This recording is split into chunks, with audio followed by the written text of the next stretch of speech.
This is member-supported KUNV HD2 Las Vegas, the broadcast service of UNLV.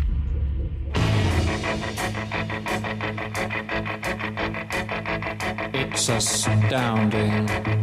Time is fleeting. Madness takes its toll. And a good morning, Sunday afternoon, actually. We just hit the afternoon hour. This is Russell Mays. I'm your commander. This is Time Warp. Do we have a great show coming up for you today? I do have to read this. The views and opinions expressed on this show today are those of the authors and do not necessarily reflect the official policy or position of any agency of this station or its affiliates. Now we've got that out of the way. Renee Fritz is going to be coming up, and he's going to definitely take us into what we call heaven and hell, if you will. Good stuff coming your way. Good music also. Please hang in there. This is KUNV. We are broadcasting from the UNLV campuses right here. Definitely can't get any better than the Doors and Riders on the Storm. I'm Russell Mays. This is Time Warp. We're 34 minutes after the hour. We're spending some good quality time with Renee Fritz.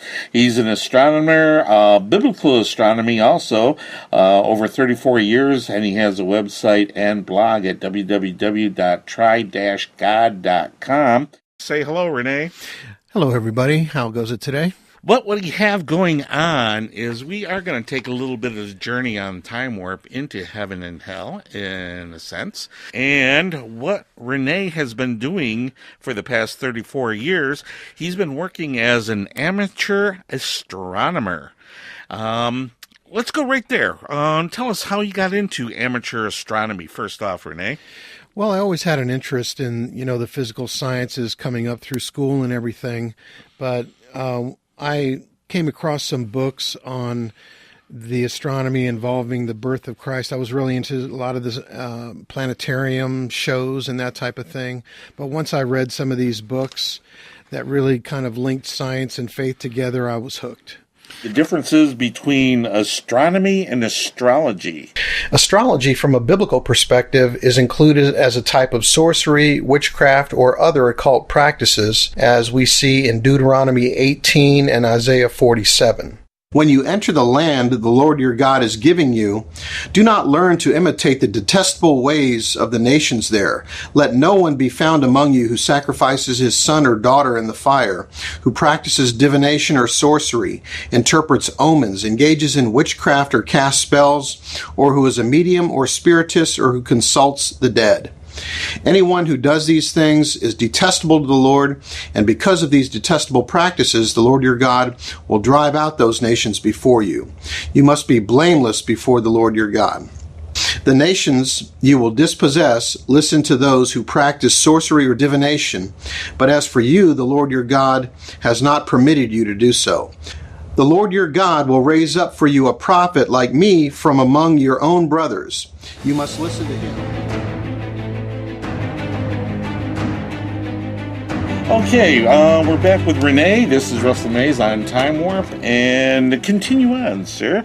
We were talking about astrology and astronomy. Yeah, one of the kingdoms, the ancient kingdoms, was Babylon, that had kind of taken off. They're pretty famous, actually, for their ancient astronomy, and this kind of ties in pretty cool because the prophet Daniel actually worked, if you may remember some of your old, Bible stories about Daniel in the lion's den. That was with King Nebuchadnezzar, who was the king of Babylon.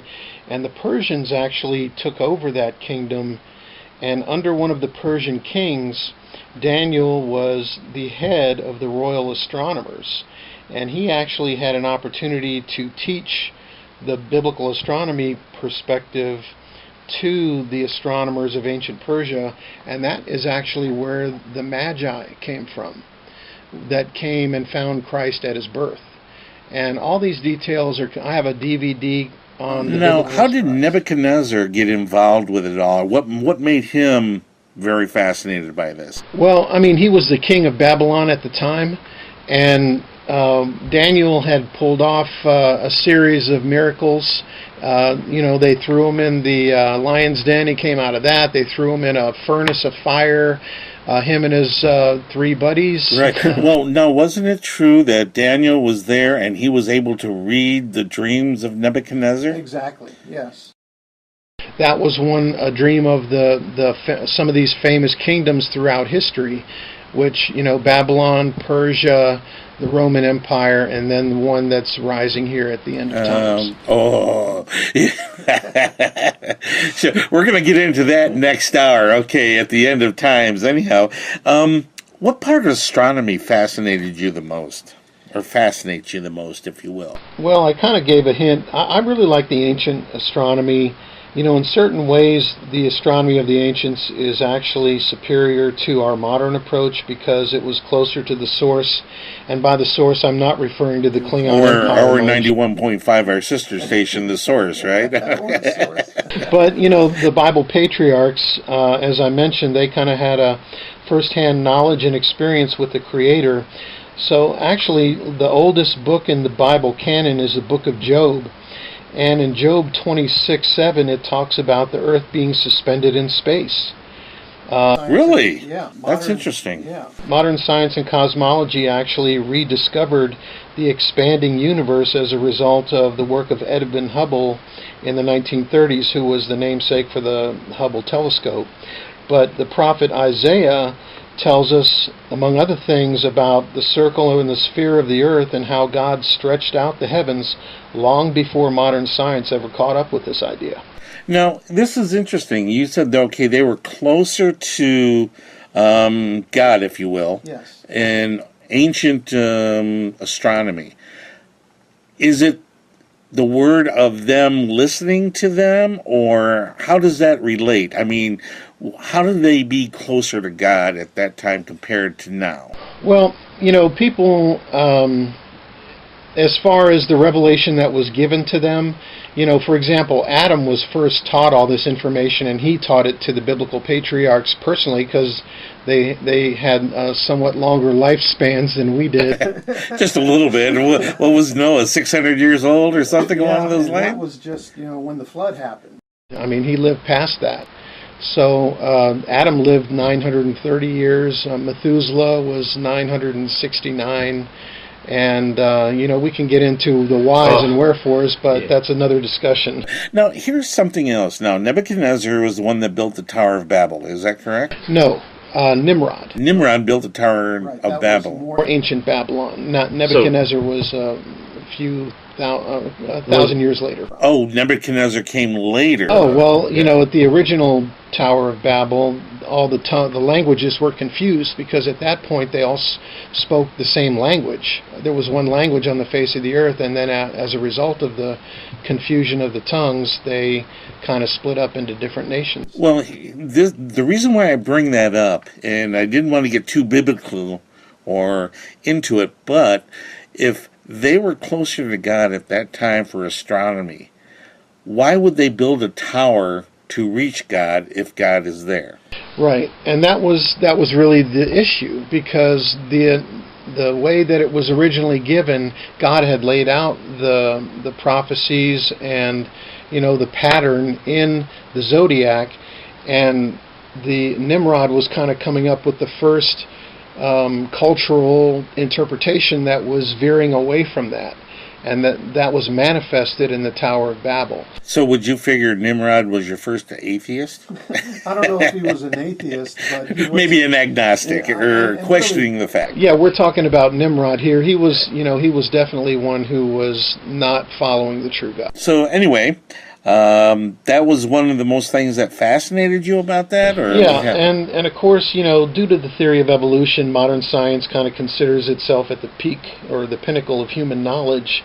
Yet you've got things like the Great Pyramid and many other megalithic or large stone structures that were built using technology that modern science still cannot duplicate today, even with all of our high-tech tools. Right. I don't want to go off on a tangent. Do you think the Library of Alexandria had that knowledge in it? It's possible. There were so many things that was burnt up in that great fire that was just lost forever. Hold that thought, and we will be back with more of Renee. We are listener supported. 91.5 The Rebel HD2 KUNV Las Vegas, the broadcast services of UNLV. This is Russell Mays and Time Warp. We're going to be getting into the blood moon. This is part of it that's really fascinated me, so we'll get into that also. Renee, now, what fascinated you the most about astronomy? Well, as I kind of mentioned before, we kind of got into, I got into it with the ancient astronomy and that type of thing, and tied it into the birth of Christ and the astronomy that surrounded now, that. do you see his? I actually look up to the stars too, and I see his work. You're probably more in depth into his work by looking at the stars. And what do you see when you look at the stars, basically? Well, again, if you understand his order and how he set it up, the cycles of the sun and the moon and the stars, the calendars that have kind of been a touchstone for man and time management throughout history. The Bible has that also, and we're on God's time here, so it's good to see how He marks it and what He considers important on the calendar, and then kind of take our cues from that. I know this is going to be a interesting question that I'm going to ask you, because they estimate there's like, 1 billion galaxies out there? At least. And does that have any bearing on the way you view your faith with God and astronomy? Or do you think, like, God would say to a Martian, if you will, I don't want to get too comical here, but people believe and people don't believe. Do you think they are also part of God's creatures, or? Very unique place in creation. There's certain elements here that really are very hard to find and really have not been found to the extent that we have it here on planet Earth, where our type of life form could develop and flourish. I don't know that, and I don't think that man has actually found anything along those lines yet. They're looking hard, but they haven't found anything. I just hope there is something there. Now, did you always view God and astronomy as one and the same, or did they come together over time, or did you find a happy medium between the two, or was it like a revelation saying, here it is all? No, as I said, my relationship on a personal level with God kind of grew and got me more into the astronomy the deeper I got into it. And both of those have deepened as my relationship with God has grown. So, that kind of brings us up to the modern day, I think, with the blood moons and... Right, and that's where we're headed to next this hour with the blood moons. Now, we've had a couple of blood moons here lately. We sure have. And, yeah, everybody knows, or under the science world, understands that the blood moon comes from the shadow of the Earth on the moon itself. Right. But what's the biblical implications of this, or how do you view this? Right. So, the whole blood moon mania in today's modern media is really a great example of the relevancy of biblical astronomy and current events. Like you said, the blood moon is a lunar eclipse, and there's actually been a combination of solar and lunar eclipses throughout history that have been synchronized from creation to the Hebrew feasts and holy days on the Hebrew calendar ever since the creators spun the stars and planets in their orbits. So really the whole modern blood moon phenomena started with a man named Mark Biltz, who's a Hebrew pastor/rabbi in Washington State. And this really is a story that's a perfect blend of modern science coordinated and informing the religions of Judaism and Christianity. How can you do that? Be a rabbi and a pastor at the same time? Isn't that like a conflict of interest? Well, he kind of has a popular appeal, so I know, I'm not exactly sure if he's one or both. I'd have to double check on that. But he has really been the main guy who kind of started the whole blood moon phenomena, and the way he did it was he compared the solar and lunar eclipse information off of a NASA website with the dates of the Hebrew feasts and holy days from the Hebrew calendar websites, and he came up with a history of the blood moon tetrads. And what I've done is I've actually summarized that on my August 2014 blog post called The Biblical Blood Moon Calendar. Okay, explain the calendar real quick. So basically, you've got, there's only been 8, and these are called blood moon tetrads. A tetrad is 4 blood moons that don't have any, that occur on Hebrew feasts and holy days like Passover or Rosh Hashanah or Feast of Tabernacles. They actually occur on these days. On these exact days, because there's many of blood moons that have occurred, but not on these days. But there's only been 8 or so since the ascension of Christ, which is approaching a 2,000-year period. And these have been notable in the history of Israel. There's always been a crisis that has come up, and we've had 3 of them in modern times, and I've kind of differentiated between the modern ones, which started in 1948 and 49, versus the ones that happened before that. Okay, now you said there was 8 since the coming of Christ, the ascension. Oh, that's when he went up to heaven, right? That's correct. Okay. Now, I don't want to get into this area, but it says in the Bible 2,000 years, right? Mm-hmm. Is it 2,000 years and 30 years for his life, or 2,000 years as his death? He was actually crucified in 28 A.D., so, because he was born, and we have it, that's one of the things I have on my, the Biblical Astronomy of the Birth of Christ DVD. He was born September 11th, 3 BC. How do we know that? Well, we know it from what the Bible tells us, from what astronomy tells us, and from what history tells us. And we put that whole picture together, and we've got an exact Now, picture. the reason why I'm asking these questions is because we currently use the Gregorian calendar. Mm-hmm.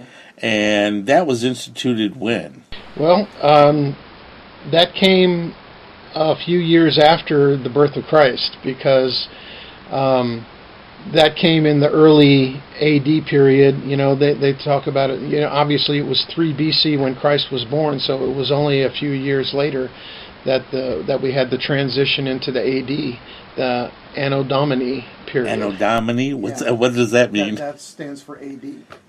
I thought it was after divinity. No. It's a Latinized version, the Anno Domini. So that's for layman's terms like me, okay. Right.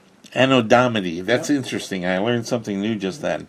Now, utilizing the calendar, that means Christ was, 28 years old when he was crucified? No, because he was born in 3 BC, so he had a couple...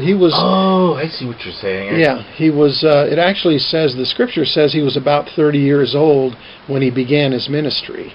Right. And contrary to some, popular belief, in order to really fulfill the Passover lamb requirements from the Old Testament, he had to be a lamb of the first year without spot and blemish.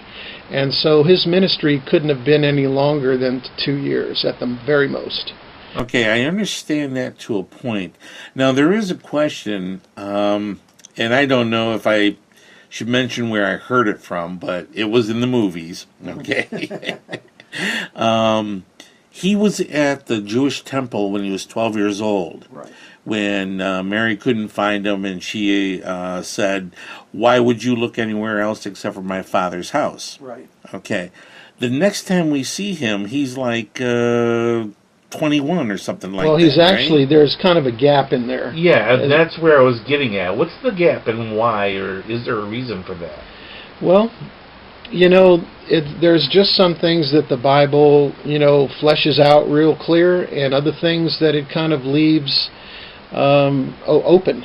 And that's one of the things that it leaves open. Because the period from when he was 12 or an early teen to the period when he's starting his ministry, which is about 30, is kind of a gap. That's fascinating to me. A lot of it, and I do believe the Bible itself is a guide for our own living. Absolutely. And on that note, we can get off on many, many tangents here. So let's go back to the blood moon, and because the triads and how it works, because The tetrads. the tetrads. Thank you very much. You got to correct me a couple of times. The tetrads. Did they start when his ministry started? They actually, like I said, there was one in a few, maybe 3 or 4 years after his ascension. And then there was a kind of a series, there was kind of an important, I mean, like I said, every one, there was something going on with Israel.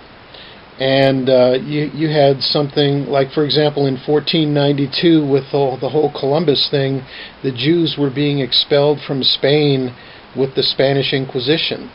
And I thought that was the Christian. the Jews. The Jews were being expelled from Spain at that point. Oh, during the Inquisition. Right. Okay. I mean, the Inquisition was actually kind of a persecution of the Christians and the Jews at that point. But people don't realize that Christopher Columbus was actually a Jew. No, And- I did not know that. Yeah, and that was one of the reasons he was kind of getting out of Dodge. So what you're saying is, when he went to Spain, he was Italian. He went to Spain, got money to go to America. He was Jew, and they were kicking everybody out. He says, "Hey, let's go find the USA." And the USA actually, historically turned out to be kind of a haven for the Jews that were being persecuted to run to. Hey,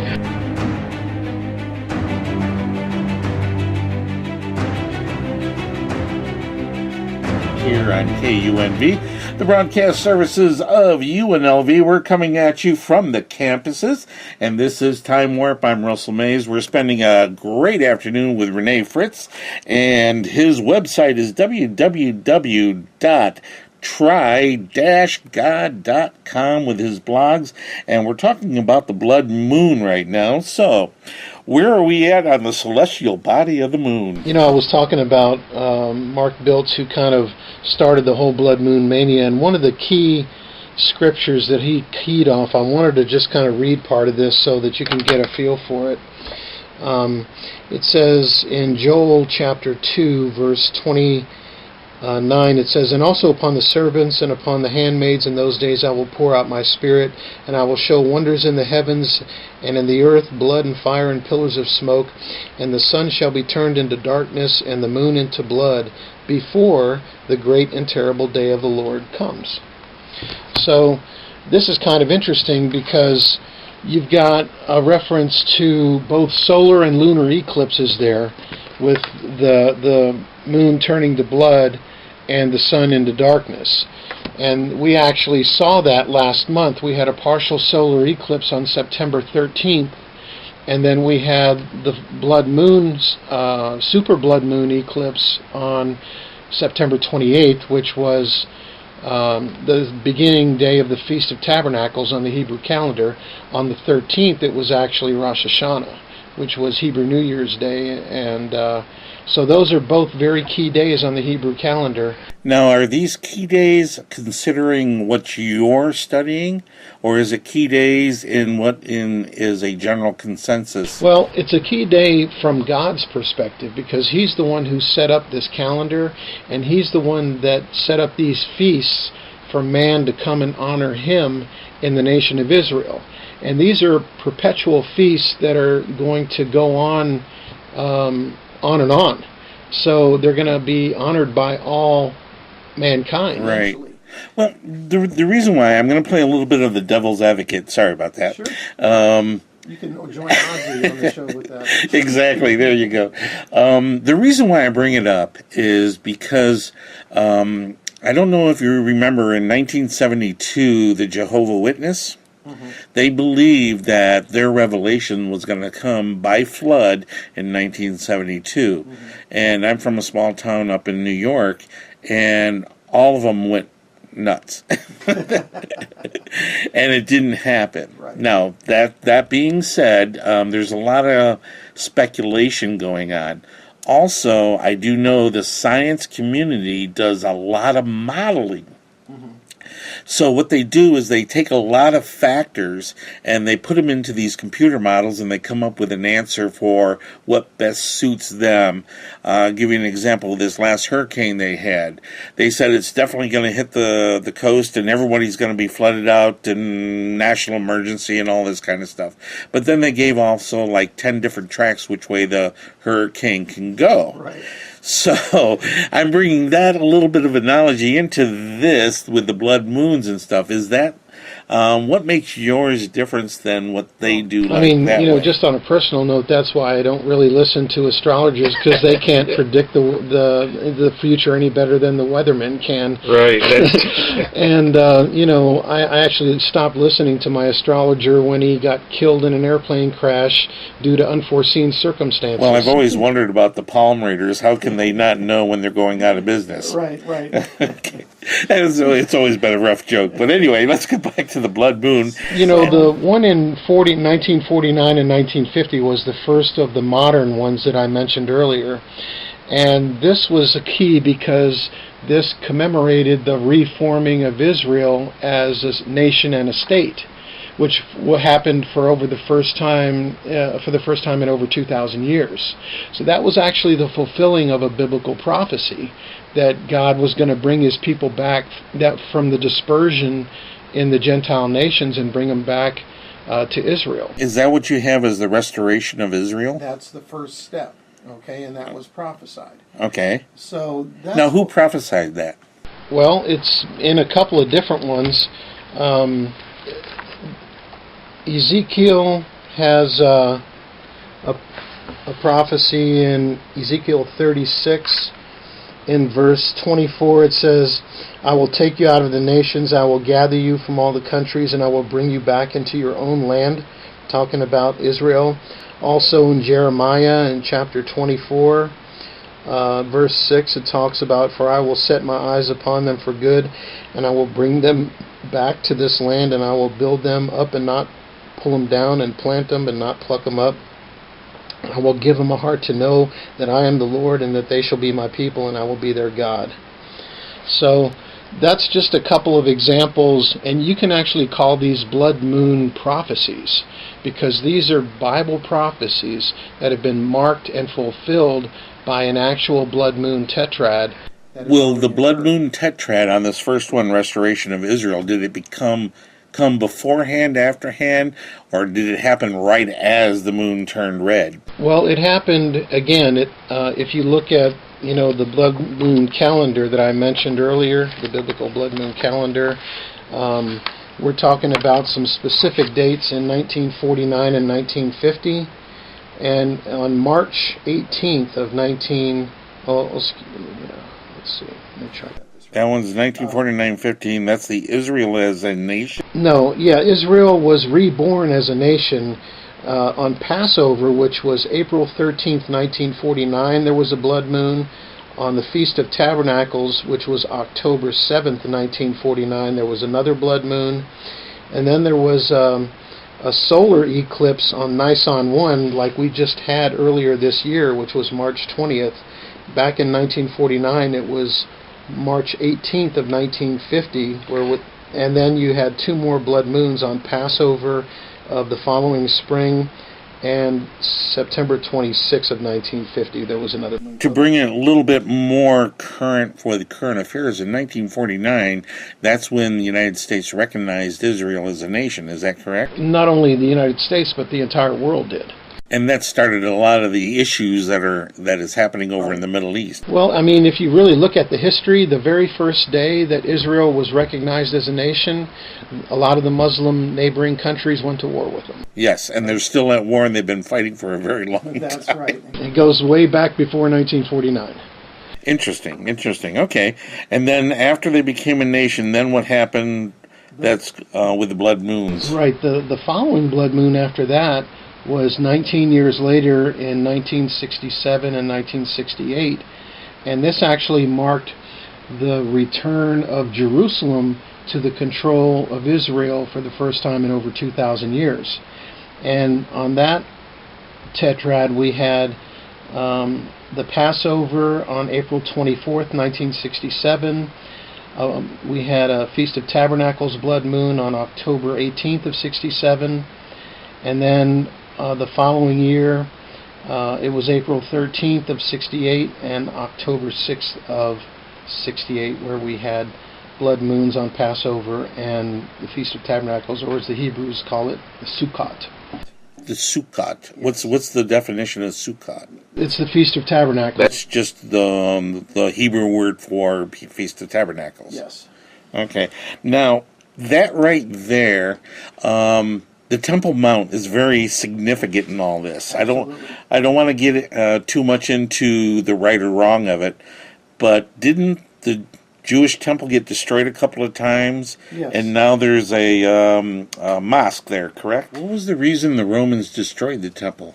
Is there a meaning behind it or a reasoning? Well, it was just part of their conquering act that they were doing. Rome was just do what the Romans do, right? So, and of course that brings us up to the modern day, which in 2014 and 2015 we had our current blood moon tetrad, which and as you pointed out, the temple is very key to the entire Jewish culture. So I really think that is the next stage of restoration that we're going to see. And there's a organization in Israel called the Temple Institute, and these guys. What do you predict? I'm not really making any predictions. You're not making any prophecies I don't really do that. That's not what I do. Okay. Well, all I do is I read what's written and I read what's in the heavens, and you can draw conclusions from that are biblically based. Okay. And that way I stay on solid ground, and I'm not, doing like the Mormons did in 72. We're not here to, get down on other religions or anything else, right. But there's a lot of things in history, because where we're headed right now, from understanding what Renee is talking about, is Revelations. Okay, now how much of Revelations is associated with all the blood moons, or what is coming to pass, if you will? Well, there are prophecies in Revelation, like for example in Revelation 6:12, it talks about blood moon prophecies that occur. The timing of that is, to me, it hasn't happened yet. The ones that those are talking about, I believe. Right. But what's interesting about the current blood moon tetrad is that this is the last one that's going to happen for over 500 years that's going to fall on the Hebrew feast or holy day. We've got other blood moons coming, but they're not going to fall on those days. So that's why, with the whole prophecy starting in 49, where Israel was reformed, where Jerusalem was first put back into their hands, God is restoring Israel by stages. And we are in this process. We're seeing it happen before our eyes. And not only that, we're seeing all these other prophecies of the end times come to pass, like more earthquakes and famines and droughts and all this kind of stuff. Just talk to the people in California. They can can relate to the drought. I think that's the politicians' fault, personally. But I think that's one reason why the blood moon mania has caught on, because people realize that we're getting very deep into the 11th hour. And that's one of the things that the prophecy in Joel says, is that the blood moons are going to occur before the great and terrible day of the Lord.